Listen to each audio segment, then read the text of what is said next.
पाकिस्तान की सरजमी से wanderlust sparrow का जय हिंद। जय हिंद दोस्तों, अभी हम श्रीनगर में, आज हम जा रहे हैं गुरेज वैली की तरफ। अभी मैं हूँ नीलम नदी के ओरिजिन पे और मेरे पीछे है पाकिस्तान बॉर्डर। मेरे से जस्ट 100 मीटर पीछे है पाकिस्तान बॉर्डर। यहाँ तक आराम से आप पहुँच सकते हैं श्रीनगर से। कैसे पहुँच सकते हैं, क्या पहुँच सकते हैं, क्या क्या फॉर्मेलिटी चाहिए, कितना समय लगेगा, सारी डिटेल आपको इस वीडियो में मिलेगी। तो वीडियो को अंत तक देखना ना भूलें। चलिए शुरू करते हैं। श्रीनगर से गुरेज जाने के लिए हमने जो सर्किट लिया है वो है श्रीनगर, बांदीपोरा, राजदान पास और गुरेज वाला। 130 किलोमीटर की इसकी लंबाई है और यहाँ इस रास्ते से हमको गुरेज पहुँचने में 4 से 5 घंटे का समय लग सकता है। यह पूरा circuit drone no flying zone में आता है, तो गलती से भी अगर आपने यहाँ पे ड्रोन उड़ाया तो भारतीय सेना आपके ड्रोन के साथ साथ आपको भी उड़ा देगी। बांदीपोरा डिस्ट्रिक्ट से 15 से 20 मिनट की राइडिंग के बाद में आप राजदान पास की एक ऊंचाई पे पहुंच जाएंगे, जहां से आपको बांदीपोरा डिस्ट्रिक्ट का एक विहंगम दृश्य दिखाई देगा और ये बड़ा मनमोहक है। आप यहां पर रुकिए, 5-10 मिनट इस दृश्य को निहार सकते हैं, बड़ा ही अच्छा लगेगा आपको। 11,672 फीट ऊंचाई के साथ यह है राजदान पास। लद्दाख के अलग हो जाने के बाद में यह कश्मीर का सबसे ऊंचा मोटारेबल पास है। राजदान पास को भी हमने क्लियर किया है और यहाँ पर बीएसएफ का एक चेक पोस्ट है जहाँ पर आपको एंट्री करवानी होगी। और अगर आप टूरिस्ट हो तो ही आगे जा सकते हैं, अगर लोकल है JNK के तो आपको यहाँ पर उनसे परमिशन लेनी पड़ती है। टूरिस्ट को कोई परमिशन नहीं है, आउट ऑफ JNK स्टेट के पर्सन को, बट JNK वालों को परमिशन चाहिए। आगे बढ़ रहे हैं हम। बिल्कुल हरा पानी, साफ पानी, प्राकृतिक, अल्टीमेट। खैर नज़ारों से ध्यान हटाता हूँ, बाइक पे ध्यान देता हूँ वरना मेरे को आनंद आ जाएगा। यह है असली का कश्मीर। बिल्कुल हरी भरी वादियाँ, हरा नीला पानी और दूर तक खुले खुले मैदान, फिर पहाड़ियाँ, बर्फ़ से लदी पहाड़ियाँ। क्या मज़ा आता है यार। ये जो आप सामने देख रहे हैं यह है गुरेज वादी। हम श्रीनगर से सुबह 6 बजे चले थे और यहाँ पर पहुँचने में हमको 10:30 बज चुके हैं, मतलब लगभग 4.5 घंटे का समय हमको यहाँ पर पहुँचने में लगा है। और तकरीबन 40 से 45 आर्मी पोस्ट पे हमने हमारी ID कार्ड जमा कराए हैं। मतलब आपको यहाँ पर आने के लिए अपना आधार कार्ड लाना ज़रूरी है। हर पोस्ट पे आपका आधार कार्ड चेक किया जाएगा, उसका नंबर नोट किया जाएगा और फिर ही आपको यहाँ पर आगे बढ़ने दिया जाएगा। भाई साहब, गुरेज इंडियन ऑयल पेट्रोल पंप पे पेट्रोल प्राइस 128 रुपये प्रति लीटर है। हे भगवान, इतनी महंगाई और हम बाइकर्स, सच में कमर टूट जाएगी ऐसे तो पेट्रोल भराएंगे तो। यहाँ पर आपको सारी सुविधाएं मिलेगी। एक शहर में जो सुविधा मिलने में बड़ी मुश्किल होती है वो सुविधा भी हमें मिल जाएगी, समझ रहे हैं ना आप। और इंडियन आर्मी ने इनके लिए सारी की सारी सुविधाओं का इंतजाम कर रखा है। मतलब अगर सर्दियों में यहाँ पर आना है, जाना है तो हालांकि चार्ज किया जाता है, क्योंकि वरना फिर सिविलियन उसका गलत फ़ायदा उठाएंगे। मात्र 3500 रुपये यहाँ से श्रीनगर का, और श्रीनगर से यहाँ पर आना है तो भी 3500 रुपये, कोई भी आ सकता है। और सारी चीज़ें A to Z, legal illegal सब यहाँ पर अवेलेबल है। तो अगर आप वर्क फ्रॉम माउंटेन करना चाहते हैं और कोई अच्छी सी जगह देख रहे हैं तो इससे बेस्ट कुछ नहीं हो सकता। बर्फ़ में पूरा लदा होता है गाँव, तो जियो का नेटवर्क लेके आओ, अपना लैपटॉप लेके आओ और काम पे लग जाओ। 1000 रुपये में आपको यहाँ पर एक अच्छा रूम मिल जाएगा पर डे के हिसाब से। और अगर आप पूरे महीने के हिसाब से लेंगे तो 7-8 हज़ार रुपये में आपको इजीली मिल जाएगा। अच्छा, आप पाकिस्तानियों की नीच हरकत का अंदाज़ा इसी से लगा सकते हैं कि उन्होंने इस मस्जिद तक पे शेलिंग की हुई है। शैतान का कोई ईमान नहीं होता। तो हमारे साथ गुरेज के एक लोकल शॉपकीपर हैं। भाईजान, आपका नाम? मोहम्मद यासीन। तो ये जो बता रहे हैं कि ये जो सामने आप फेंसिंग देख रहे हैं, ये वाली, ये है LOC की प्राइमरी फेंसिंग। अब देखिए ये गांव LOC के कितना नज़दीक है कि रोड के पास ही LOC की फेंसिंग है। नुकसान तो बहुत ही होता है, कभी घर में ये मकान में पड़ती है, कैजुअल्टियाँ भी बहुत हुई। मतलब शेल मकान पे भी गिर जाते हैं? हाँ बिल्कुल, शेल मकान पे भी गिरते हैं। तो सिविलियंस पे भी फायर करते हैं वो लोग? नहीं, सिविलियंस में अब उसमें क्या है, सिविलियंस में भी फायर आता है, कभी कभी फौज के ऊपर भी अटैक होता है। तो इधर से फौज करती है फिर सामने वापस? हाँ बिल्कुल, जवाब देना, जवाब माकूल जवाब मिलता है। बिल्कुल माकूल जवाब। और आर्मी आप लोगों का सपोर्ट करता है यहाँ पे? बिल्कुल, मतलब मेडिकल में या कुछ रेस्क्यू में? चीज में। हाँ। कुछ बातें मैं कैमरा पे नहीं कर सकता, यूट्यूब पे नहीं कर सकता, लेकिन इतना मान लीजिए कि इस वादी में रहने वालों का जीवन इतना आसान नहीं है। चेक पोस्ट आएगी, आपको इंट्रोगेट किया जाएगा एबी वालों के द्वारा, पूछा जाएगा कि क्यों जा रहे हो भाई, के आसपास के गांव का ही कोई मिलेगा आपको, आपकी कार का नंबर देख के उसी के हिसाब से आपसे बात करके। तो यहाँ पर किसी को झूठ बोलने की बिल्कुल भी हिमाकत मत करना, बहुत महंगा पड़ सकता है। गुरेज वैली के गांव द्वार से हम आगे बढ़ रहे हैं तुलेल की तरफ। तुलेल के बाद में पूरा का पूरा रास्ता एलओसी के बीच में से गुजरता है और उसके लिए आपको लोकल पुलिस की परमिशन लेनी पड़ती है। वो आपको एक मूवमेंट पास इशू करते हैं और वो आपको लेकर आगे आर्मी चेक पोस्ट पे दिखाते हुए आगे बढ़ना होता है। यह है तुलेल गांव और सामने आप देख पा रहे हैं एक झरना बह रहा है जिसको हब्बा खातून झरना या चश्मा कहा जाता है। तो पहले मैं आपको वो दिखाता हूँ और उसके बाद में हम मूवमेंट पास लेने के लिए अंदर जाएंगे। यहाँ पर पहले एक खातून रहती थी, एक दिन उनका घड़ा गिर गया और उस घड़े के गिरने से यहाँ पर चश्मा बन गया, मतलब ये झरना बन गया। ऐसी लोकल में यहाँ पर कहावत है। हालांकि ये झरना बहुत ही खूबसूरत है, बहुत ही मनोरम है।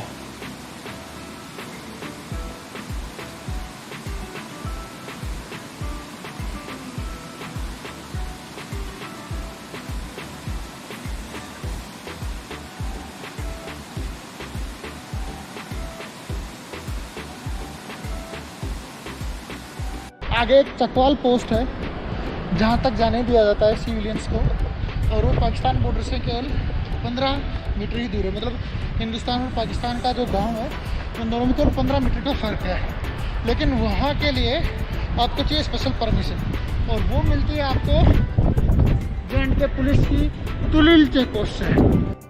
वो दिख रही है ना आपको चेक पोस्ट, वहाँ से इन सीढ़ियों पर चढ़ के ऊपर आना है। तो ये तुलील पुलिस स्टेशन है, यहाँ पर आना है आपको और आपको बताना है। वो आपको एक आगे वायरलेस से बता देंगे आपकी सारी डिटेल और फिर आपको आगे जाना है। अगर आप नहीं पहचान पा रहे कि पुलिस स्टेशन कहाँ पर है, क्या मिलेगा, कुछ नहीं, आप ऊपर गांव में चढ़िएगा और किससे पूछ लीजिएगा पुलिस स्टेशन। बहुत छोटा सा गांव है, यहाँ पे तहसीलदार बैठता है। और अब हम वापस नीचे जा रहे हैं बाइक के पास, वहाँ से आगे बढ़ेंगे।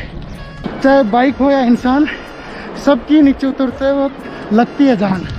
वहाँ से यहाँ तक उतरने में लग रही अच्छी वाली। ये आप जो देख रहे हैं ये एलओसी की मेन फेंसिंग है, मेन, प्राइमरी नहीं, प्राइमरी तो नीचे रह गई है, ये मेन फेंसिंग है। उसके बाद में इंडिया पाकिस्तान की कंबाइंड पोस्ट है। ये देख रहे हो प्राइमरी फेंसिंग, ऊपर वो पाकिस्तान की पोस्ट है, ये पाकिस्तानी गांव है।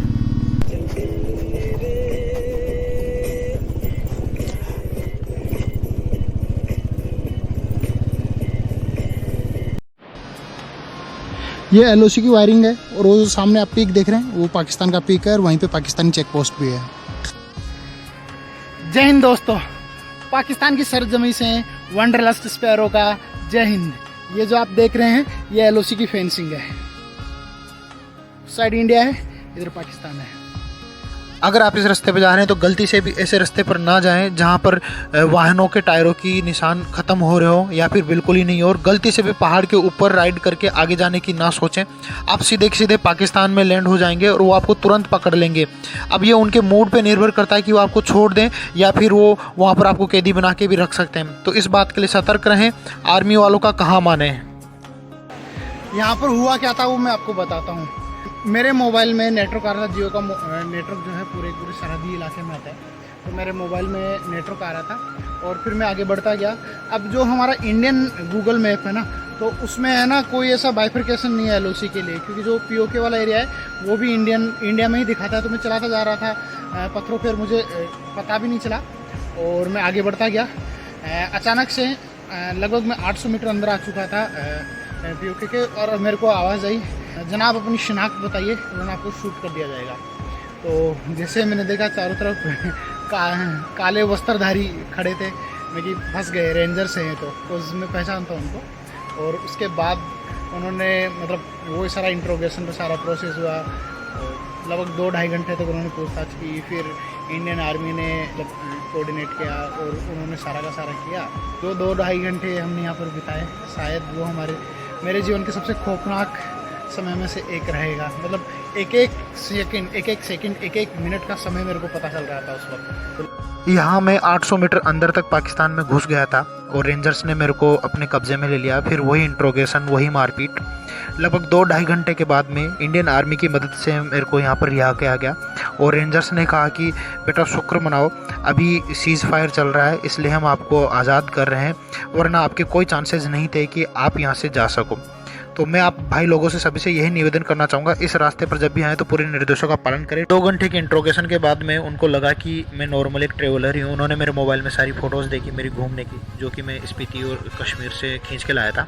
तो उनको देख के उन्होंने बोला कि ठीक है। उनका एक ऑफिसर आया, उसने मेरे सीने पर लगे हुए फ्री तिब्बत के फ्लैग को देखा और कहा कि ये क्यों लगा रखे हैं फ्री तिब्बत के। तो मैंने कहा कि मैं इस मूवमेंट को सपोर्ट करता हूँ। तो फिर उन्होंने बोला कि फ्री कश्मीर को क्यों नहीं करते। मैंने कहा कि अभी तक मेरे पास फ्री कश्मीर के ऐसे कोई पैचेज नहीं है, क्योंकि मैं वहाँ पर कुछ भी बोलता तो वो मेरे लिए मुश्किल हो सकता था। खैर उसके बाद में उन्होंने मेरे को राष्ट्रीय राइफल्स के हवाले कर दिया। फिर राष्ट्रीय राइफल्स के एक सीनियर ऑफिसर आए और उन्होंने मुझे काफ़ी डांटा।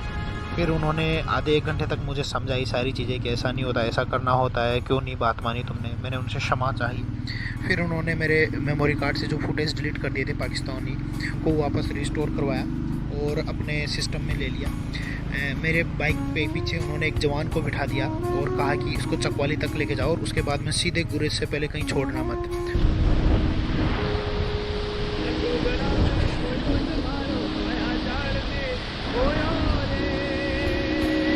अभी मैं हूँ नीलम नदी के ओरिजिन पे और मेरे पीछे है पाकिस्तान बॉर्डर। मेरे से जस्ट 100 मीटर पीछे है पाकिस्तान बॉर्डर और ये इंडिया की लास्ट पोस्ट है, या इंडिया का लास्ट मूवेबल पॉइंट है। इसके आगे फोर्सेज वाले भी नहीं जाते हैं। ये जो आप सामने देख रहे हैं ना, ये वाली ये है नीलम नदी। यहाँ पर इसको कुछ गंगा के नाम से बोला जाता है और पाकिस्तान में इसी नदी को बोला जाता है नीलम नदी। तो इसका ओरिजिन पॉइंट है, यहाँ पर 2 नाले मिलते हैं आगे जाके। तो अभी मैं उस पॉइंट पे खड़ा हूँ। मेरे से जस्ट 100 मीटर पीछे ही पाकिस्तान है, LOC है।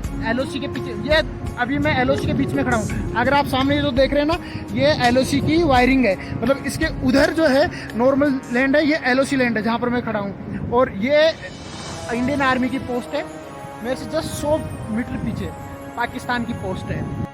तो ये जो आप नाला देख रहे हैं ना, इससे भारत में सबसे ज़्यादा आतंकवादी इसी रास्ते से आते हैं। सामने POK, उधर से सारा ट्रेन होके जब भी कुछ सुरक्षा कर्मियों से चूक होती है तो वो इसमें से आ जाते हैं। हालांकि 90% जो इधर इन्फिल्ट्रेशन होती है, घुसपैठ होती है, वो नाकाम कर दी जाती है, गोली मार दी जाती है। लेकिन जो 10% बच जाते हैं ना, वो भी दिक्कत कर देते हैं। तो ये जो नाला आ रहा है ना, इसी से सारे आतंकवादी घुस के आते हैं। देख लो सामने, मतलब कोई बॉर्डर नहीं। इसलिए मैं आपको रास्ते में दिखा रहा था कि जो नदियों के बीच में वायरिंग और फेसिंग कर रखी है ना, वो इसीलिए कर रखी है ताकि उसमें कोई घुस ना सके, उससे निकल ना सके। ये है मेन रीज़न, ये है। इसी के साथ आज की यात्रा यहीं पे समाप्त होती है। आपको ये वीडियो कैसा लगा कमेंट करके ज़रूर बताइएगा। अगर अच्छा लगा हो तो लाइक करें, शेयर करें। चैनल पे अगर आप नए हैं तो चैनल को सब्सक्राइब करना ना भूलें। मिलेंगे अगली वीडियो में इसी यात्रा के अगले भाग के साथ।